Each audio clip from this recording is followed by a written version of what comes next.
Friends వీడియోనైతే ఒక like వేసి చూడండి. బ్రేకింగ్ షాకింగ్ న్యూస్ అన్నమాట. వీడియో అప్లోడ్ చేశా కదా, ఆ టైంకి మన దగ్గర ఉన్న ఇన్ఫర్మేషన్ చెప్పాము. మీటింగ్ జరుగుతుందని చెప్పాం కదా, ఆ మీటింగ్లో వాళ్ళు తేల్చింది ఏంట్రా బాబు అంటే బుర్రపాడు అనమాట. బుర్రపాడు డెసిషన్ అయితే తీసుకున్నారు. ఇక ఓటింగ్లో దగ్గర ఉన్నారు కాబట్టి కాల్ తీసుకున్నారన్నట్టే. అయితే మనకి సుమన్ శెట్టి గారే లీస్ట్లో ఉన్నారని ఇన్ఫర్మేషన్ ఉంది. సుమన్ శెట్టి గారే ఈ వారం ఎలిమినేషన్ అనుకున్నాం కదా, డబుల్ ఎలిమినేషన్ కూడా కాదంట, ఓన్లీ సింగిల్ ఎలిమినేషనేనంట. డబుల్ ఎలిమినేషన్ క్యాన్సిల్ చేశారు. మరి ఆ మనిషిని ఇంకెందుకు కాపాడుతున్నారో మనకు తెలీదు.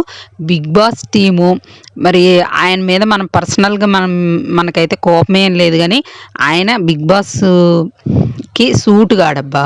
మనిషి మంచోడు, కానీ బిగ్ బాస్కి సూట్ కాడనమాట. ఆయన ఒపీనియన్స్ పెట్టడంలో ఫెయిల్ అయ్యే, గేమ్స్లో మొన్న వీక్ బాగా ఆడారు, కానీ సుమన్ శెట్టి గారు అంతకుముందు అసలు ఏం లేదు. అందువల్ల ఆయన్ని మరి ఎందుకు ఉంచుతున్నారో తెలీదు. లీస్ట్లో ఉన్నది ఆయనే అని తెలుసు మనకి, కానీ కొంచెం డిఫరెన్సే ఉందంట. మరి ఎందుకు దానికి కాల్ తీసుకున్నారు, మరి ఆయన్ని టాప్ 5లో పెట్టాలనా, మరి ఇంకెంత దూరం తీసుకెళ్ళాలనుకుంటున్నారో తెలీదు. ఇంకా ఎలిమినేషన్ అయితే ఆయన్ని చేయట్లేదట. ఈ వారం ఆయన ఇంకా సేఫ్ కాలేదు, సేఫ్ అవుతాడట. ఇక ఎలిమినేషన్ అయ్యేది ఎవరు అంటే మనం ఇందాక వీడియోలో కూడా చెప్పుకున్నాం, ఇద్దరిలో ఒకళ్ళు. ఆ వీడియోలో ఇద్దరు పేర్లు చెప్పా కదా, సుమన్ శెట్టి గారు కాకుండా అందులో ఒకరు, వాళ్ళే రీతూ చౌదరి. ఇక డెమాను ఒంటరివాడు అనమాట. జంట విడిపోతుంది. ఇప్పుడు మరి ఇక డెమాన్ ఆట ఇక ఉన్న ఇన్ని రోజులు ఆట బాగా ఆడిండు, కానీ ఈ అమ్మాయి వల్ల తనకు మైనస్ అయికుంటూ వచ్చింది. కానీ కొంతమంది అది ఒప్పుకోవట్లేదు. ఆ అబ్బాయికి ఆ అమ్మాయి వల్లే పాజిటివ్ అయిందని అనుకునే వాళ్ళు కూడా ఉన్నారు.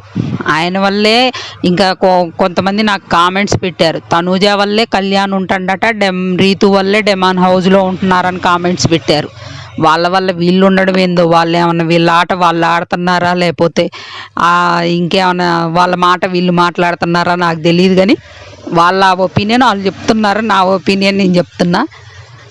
అదే అనమాట. రీతూ చౌదరి అయితే ఈరోజు ఎలిమినేషన్ కాబోతుంది. అది డబుల్ కాదు, సింగిల్ ఎలిమినేషన్ అని డెసిషన్ తీసుకున్నారంట. చూద్దాం, మరి ఇంకేమైనా చేంజెస్ ఉంటే మళ్ళీ వీడియో పెడతా ఫ్రెండ్స్, మళ్ళీ అప్డేట్.